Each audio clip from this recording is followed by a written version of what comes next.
क्या आपने कभी सोचा है कि 5 भजन आपकी जिंदगी बदल सकते हैं? जिन्होंने इनका प्रयोग किया उन्होंने धन अर्जित करने में आसानी महसूस की। पैसा कुछ खास लोगों का अधिकार नहीं है, यह प्राचीन ज्ञान का परिणाम है। बाइबल पढ़ना आसान है, लेकिन उसे समझने के लिए प्रयास की जरूरत होती है। अगर आपको इसके संदेश समझने में दिक्कत हो रही है तो जान लें कि इसे हल करना एक समृद्ध और धन्य जीवन के लिए जरूरी है। मैं समझाऊंगा कैसे। भजन संहिता 27 श्लोक 4 से शुरू करते हुए, प्रभु में आनंदित हो और वह तेरे मन की इच्छा तुझे देगा। इस श्लोक में आर्थिक और आध्यात्मिक परिवर्तन का एक शक्तिशाली रहस्य है। यह क्षणिक इच्छाओं की बात नहीं कर रहा है, बल्कि गहरी इच्छा की, जो उद्देश्य, विश्वास और कार्य के साथ जुड़ी हो। एक तीव्र अटल इच्छा जो जरूरत में बदल जाती है, विलासिता में नहीं। ज्यादातर लोग संदेह, भय और अपराध से भरी कमजोर इच्छाओं के कारण अमीर नहीं होते। आपने कितनी बार अपनी जिंदगी बदलने की इच्छा की है, लेकिन उसे बहुत बड़ा समझा या ईश्वरीय अनुमोदन पर सवाल उठाया? भजन दिखाता है कि सच्ची इच्छा जो हृदय से उत्पन्न होती है, परमेश्वर द्वारा आरक्षित महानता का मार्ग है। तकनीकों और योजनाओं से पहले स्पष्टता और तीव्र इच्छा की आवश्यकता होती है। इच्छा ही निर्णय है। अब इस भजन को लागू करें। लिखें, मेरा दिल समृद्धि चाहता है। मैं मासिक $10,000 कृतज्ञता पूर्वक प्राप्त करता हूं। इसे एक आदेश की तरह लिखें। इसे अपने खाते में देखते हुए, अपने बिलों का भुगतान करने, यात्रा करने, अपने परिवार की मदद करने और निवेश करने की शांति को महसूस करें।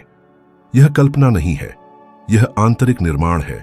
सक्रिय विश्वास, प्रभु में आनंदित होना, विश्वास करना, इच्छा करना और कार्य करना। 13 साल की उम्र में मैं वर्जीनिया के ग्रामीण इलाके का एक गरीब लड़का था, लेकिन मैं बड़ा होना चाहता था।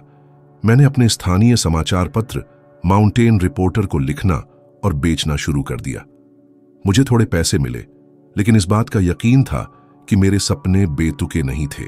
इस अखबार ने मेरी यात्रा की शुरुआत की, जो भजन संहिता 37:4 से प्रेरित थी। मैंने इस प्रक्रिया में आनंद लिया, जुनून से लिखा, विश्वास से काम किया, और इस इच्छा ने मुझे एंड्रयू कार्नेगी, दुनिया के सबसे अमीर लोगों में से एक, तक पहुंचाया, जिन्होंने मुझे बड़े करोड़पतियों की सफलता के रहस्यों का अध्ययन और दस्तावेजीकरण करने के लिए प्रेरित किया। भजन संहिता 27 श्लोक 5 कहता है, अपना मार्ग यहोवा के हाथ में दे दे, उस पर भरोसा रख और वह करेगा। संदेह मत करो, डर या सवाल करते हुए मत छोड़ो, सौंप दो और भरोसा करो। अटूट विश्वास।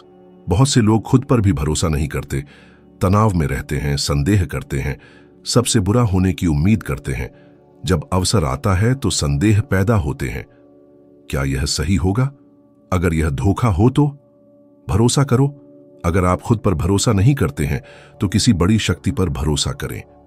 विश्वास की कमी है सच्चा विश्वास, बाहरी संकेतों से स्वतंत्र, जो दिखाई देने वाले परिणामों के बिना भी बना रहता है, जो हर चीज के खिलाफ भी कार्य करने के लिए प्रेरित करता है। विश्वास रुककर प्रतीक्षा करना नहीं है, यह निर्णय लेना, कार्य करना और दृढ़ रहना है, क्योंकि यह आपके हृदय में पहले से ही पूरा हो चुका है। पुष्टि बहुत शक्तिशाली होती है। हर सुबह और रात ऐसे वाक्यों को दोहराए, मैं समृद्ध, निर्देशित, आत्मविश्वासी हूं। मैं बुद्धि और उद्देश्य से $10,000 प्रति माह कमाता हूं। जैसे यह सच हो वैसा ही कहें। अगर आपका मन मजाक उड़ाए तो और दृढ़ता से दोहराए। समय के साथ यह आवाज बंद हो जाएगी और विश्वास करने लगेगी। नेपोलियन हिल विश्वास की शक्ति में इतना विश्वास करता था कि उसने दावा किया कि वह संयुक्त राज्य अमेरिका के 2 राष्ट्रपतियों वुडरो विल्सन और फ्रैंकलिन रूजवेल्ट के सलाहकार थे। बहुत से इतिहासकार इस पर सवाल उठाते हैं, लेकिन कोई भी उसके अटूट विश्वास को नकार नहीं सकता। इस विश्वास ने उसे एक प्रभावशाली व्यक्ति की तरह व्यवहार करने, अधिकार के साथ लिखने और महत्वपूर्ण लोगों को आकर्षित करने के लिए प्रेरित किया। वह ढोंग नहीं कर रहा था, वह उस तीव्रता से जी रहा था जो पहले से ही होने से पहले विश्वास कर चुका था। अटूट विश्वास यह तय करता है कि आप क्या महसूस करते हैं और प्रसारित करते हैं, जिससे आप चुंबकीय बन जाते हैं। न्यूरोसाइंस इसकी पुष्टि करता है। विश्वास और कृतज्ञता, डोपामाइन, सेरोटोनिन और विश्वास और कल्याण से जुड़े अन्य न्यूरोट्रांसमीटरों की रिहाई को बढ़ाते हैं। विश्वास मस्तिष्क को बदलता है, शरीर को पुनः प्रोग्राम करता है और आपको दुनिया में फिर से स्थापित करता है। अगर आपको संदेह हो तो गहरी सांस लें और कहें, भले ही मैं अभी न देख पाऊं, मुझे विश्वास है। विश्वास के साथ कार्य करें। बिना चले मार्ग को सौंपना विश्वास नहीं है, आलस्य है। सौंपना और आगे बढ़ना, भले ही अंधेरे में, डर के साथ, यही विश्वास है। अगले 7 दिनों में मैं मार्ग पर विश्वास करता हूं और विश्वास के साथ कार्य करता हूं लिखें और इसे दिखाई देने वाले स्थान पर रखें। जब भी आपको डर, निराशा या संदेह महसूस हो, इसे जोर से पढ़ें। जब विश्वास डर पर विजय प्राप्त करता है तो कुछ भी आपको नहीं रोक सकता। जैसा कि भजन कहता है, वह करेगा। नीति वचन 23:7 कहता है, जैसा मन में सोचेगा वैसा ही वह होगा। जब वही बन जाते हैं जो आप आंतरिक रूप से दोहराते हैं। यह समृद्धि का तीसरा भजन है, आत्म सुझाव। बहुत से लोग दूसरों के विचारों से बंधे रहते हैं। परिवार के सदस्य जो कहते थे कि पैसा उनके लिए नहीं है, शिक्षक जो कहते थे कि वे दूर नहीं पहुंच पाएंगे, साथी जो मजाक उड़ाते थे। ये आवाजें आपकी बन जाती हैं, आपको नुकसान पहुंचाती है। आत्म सुझाव, इन आवाजों को फिर से लिखना है, रोजाना वही दोहराना है जो आप सच बनना चाहते हैं। न्यूरोप्लास्टिसिटी इसकी पुष्टि करता है। मस्तिष्क दोहराए जाने वाले पैटर्न के आधार पर नए तंत्रिका संबंध बनाता है।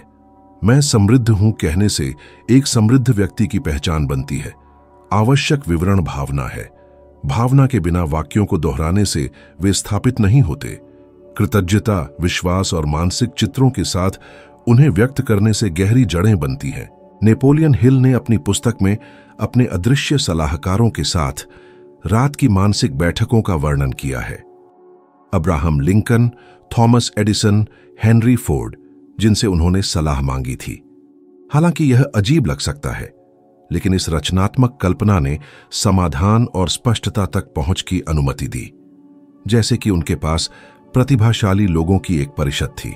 समय के साथ मानसिक उत्तर इतने स्पष्ट हो गए कि हिल को लगभग विश्वास हो गया कि वे वहां थे, उनसे बात कर रहे थे, और शायद थे, क्योंकि मन विश्वास करने पर ऐसे अनुभव बनाता है जो वास्तविक लगते हैं।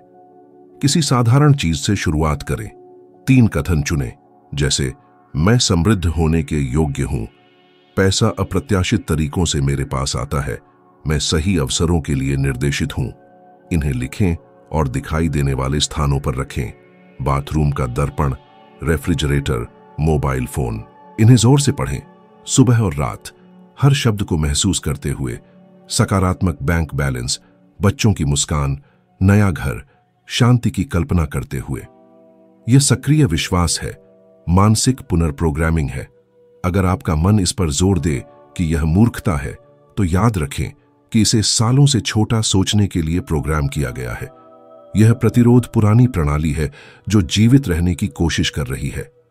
कुछ हफ्तों के बाद आप अपनी मुद्रा, आवाज और लोगों के आपको देखने के तरीके में बदलाव देखेंगे। पहले अदृश्य अवसर दिखाई देंगे। आप वही बन जाते हैं जिसकी आप कल्पना करते हैं। यदि आप कमी की कल्पना करते हैं तो आपका जीवन उसे उत्पन्न करेगा। यदि आप प्रचुरता और स्वतंत्रता की कल्पना करते हैं तो वास्तविकता जवाब देगी।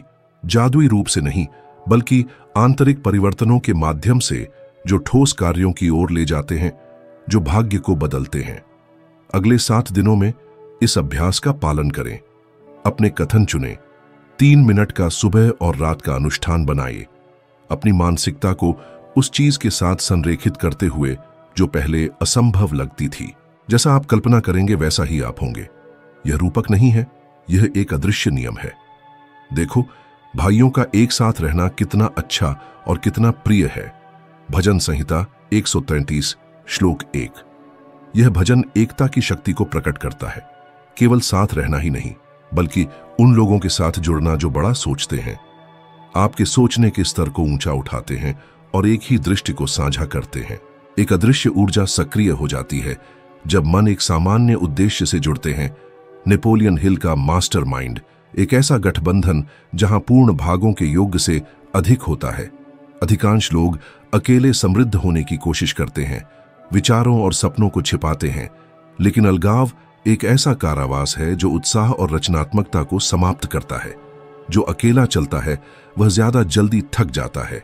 जो दूसरों पर निर्भर करता है वह ज्यादा दूर तक जाता है। उन लोगों के साथ चलने पर जो विकास में एक ही विश्वास साझा करते हैं, आप ऊर्जा के एक प्रवाह से जुड़ते हैं जो आपकी शक्ति को नवीनीकृत करता है और परिणामों को तेज करता है। हार्वर्ड जैसे विश्वविद्यालयों के शोध इसकी पुष्टि करते हैं। आशावादी और महत्वाकांक्षी लोगों के साथ रहने से तंत्रिका तंत्र, प्रेरणा और उत्पादकता से जुड़े हार्मोनल स्तर प्रभावित होते हैं। यह रहस्यवाद नहीं है, यह सामाजिक जीव विज्ञान है। आपका मन उन 5 लोगों के औसत से ढल जाता है जिनके साथ आप सबसे ज्यादा समय बिताते हैं। यदि आप उन लोगों के साथ रहते हैं जो शिकायत करते हैं और अविश्वास करते हैं, तो आप उस पैटर्न को दोहराएंगे। यदि आप उन लोगों से जुड़ते हैं जो प्रचुरता की ओर जाते हैं, तो आपको ऊपर उठाया जाएगा। हिल ने सहयोगियों का एक घेरा बनाया, वास्तविक और मानसिक, और एक महत्वपूर्ण व्यक्ति चार्ल्स श्वाब, यूएस स्टील के अध्यक्ष थे, जिन्होंने दरवाजे खोले और हिल के काम को मान्य किया।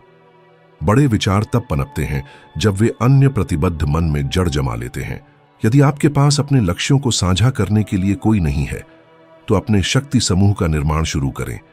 एक दोस्त, परिवार का सदस्य, सहकर्मी, इंटरनेट पर कोई। अपने लक्ष्य को साझा करें। उदाहरण के लिए, मैं $10,000 मासिक आय प्राप्त करना चाहता हूं और मैं इसके लिए प्रतिबद्ध हूं, और उसे साथ चलने के लिए आमंत्रित करें। अगर कोई स्वीकार नहीं करता है तो अकेले करें, पत्र लिखकर या ऑडियो रिकॉर्ड करके। एक सार्वजनिक प्रतिबद्धता, लिखित या मौखिक, भावनात्मक जिम्मेदारी को सक्रिय करती है। एक उद्देश्य को साझा करके आप कार्य करने के लिए अधिक प्रवृत्त होते हैं। अगले 7 दिनों में विकास का बंधन बनाने के लिए किसी को खोजें। एक स्पष्ट लक्ष्य साझा करें। बात करने के लिए साप्ताहिक समय निर्धारित करें। विचारों, समर्थन और रणनीतियों का आदान प्रदान करें। अगर कोई स्वीकार नहीं करता है तो अकेले करें। जैसा कि भजन कहता है, जब मन एकजुट होते हैं तो कुछ अच्छा और सुखद और चमत्कारिक होता है। समृद्धि अधिक प्रयास के लिए नहीं, बल्कि अधिक जुड़ाव की प्रतीक्षा कर सकती है। कोई भी अकेला नहीं जीतता। आंसुओं से जो बोते हैं वे आनंद के गीतों से काटते हैं। भजन संहिता 126, 5वां श्लोक। यह भजन असफलता के महत्व को सिखाता है। यह नहीं कहता कि जो हंसी से बोता है वह हंसी से काटेगा, बल्कि जो रोते हुए दुख के बीच बोता है वह आनंद से काटेगा। अधिकांश लोग असफलता को इस बात का संकेत मानते हैं कि वे जीतने के लिए पैदा नहीं हुए हैं, लेकिन यह भजन दिखाता है कि यह प्रक्रिया का हिस्सा है कि दुख उपजाऊ हो सकता है। अंतर यह है कि आंखों में आंसू भरे होने पर भी बोते रहना। किसी ने हमें हारना नहीं सिखाया। हमें गलती से डरने के लिए प्रेरित किया जाता है, लेकिन बड़ी जीत असफलताओं के ढेर पर बनती है। सवाल यह नहीं है कि गिरने से कैसे बचा जाए, बल्कि बेहतर तरीके से उठना सीखना है। हर गिरावट से एक सबक, एक नई ताकत निकालना। यह दुख को रोमांटिक बनाना नहीं है, बल्कि उसका नया अर्थ देना है। बिना घर्षण के कोई विकास नहीं होता। जो लोग धनवान होते हैं वे असफल होने से नहीं बचते, बल्कि वे तेजी से सीखते हैं और आगे बढ़ते हैं। नेपोलियन हिल ने इसे जिया। उनके विचारों को अस्वीकार कर दिया गया। उनकी कंपनियां दिवालिया हो गईं। उन पर अपनी उपलब्धियों को बढ़ा चढ़ाकर पेश करने का आरोप लगाया गया, लेकिन उन्होंने नहीं रुका। वह जानता था कि फसल बीज के साथ ही नहीं आती है, और जब तक वह ध्यान, विश्वास और कार्य बनाए रखता है, आंसुओं के साथ भी आनंद आएगा। जो जीत चुके हैं उनकी प्रशंसा करना आसान है। प्रक्रिया को प्रतिबिंबित करना कठिन है, लेकिन उसी में इतिहास लिखा जाता है। अगर आप मुश्किल दौर से गुजर रहे हैं तो जान लें कि आप अभी भी बो रहे हैं। केवल एक चीज जो आप खो नहीं सकते वह है जारी रखने की इच्छा। एक कॉपी लें और लिखें, आपकी आखिरी महत्वपूर्ण असफलता क्या थी, उसने आपको क्या सिखाया। बार बार होने वाले पैटर्न से बचने के लिए आप क्या निर्णय लेंगे। आप दुख के बीच में भी कौन सा बीज बोएंगे। विज्ञान इस बात की पुष्टि करता है कि असफलताओं को सीखने के रूप में पुनर्व्याख्या करना अधिक भावनात्मक स्वस्थता, सफलता और संतुष्टि को बढ़ावा देता है। स्टैनफोर्ड विश्वविद्यालय के एक अध्ययन ने दिखाया है कि विकास की मानसिकता वाले लोग असफलताओं पर अधिक ध्यान, रचनात्मकता और दृढ़ता के साथ प्रतिक्रिया करते हैं। इसलिए दर्द अंत नहीं है, बल्कि एक प्रशिक्षण, एक फोर्ज है, वह स्थान जहां आपका अगला स्तर ढाला जाता है। अगले 7 दिनों में हाल ही में हुई एक असफलता चुनें और सीखे गए 3 पाठों की सूची बनाएं। इसके बाद 3 क्रियाओं का वर्णन करें जो आप करेंगे।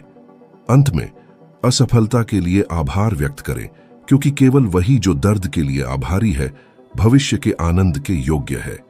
आनंद आएगा क्योंकि जो आंसुओं से बोता है वह गीतों से काटता है। असफलता को ज्ञान में बदलना कमी को प्रचुरता में बदल देता है। यह उन लोगों का इनाम है जो दृढ़ रहते हैं, उन लोगों का वादा है जो कठिन समय में भी बोते हैं, क्योंकि फसल हमेशा आती है, लेकिन केवल उन लोगों के लिए जो दृढ़ रहते हैं। अब जबकि आप इन 5 शक्तिशाली भजनों और आपके मन, वित्त और आध्यात्मिकता को बदलने की उनकी क्षमता को जानते हैं, याद रखें, यह अभी शुरुआत ही है। प्रत्येक कदम आपके जीवन को फिर से परिभाषित करेगा। यदि आप यहां तक पहुंचे हैं तो आपके अंदर कुछ जाग गया है। जारी रखें, अगला वीडियो देखें, क्योंकि यह आपको व्यावहारिक ज्ञान और परिवर्तन की सीढ़ी पर एक और कदम ऊपर चढ़ने में मदद करेगा। यदि यह सामग्री प्रभावशाली थी तो अगला आपके जीवन के दृष्टिकोण को बदल देगा। मैं आपके लिए यहां हूं और वहां आपका इंतजार कर रहा हूं।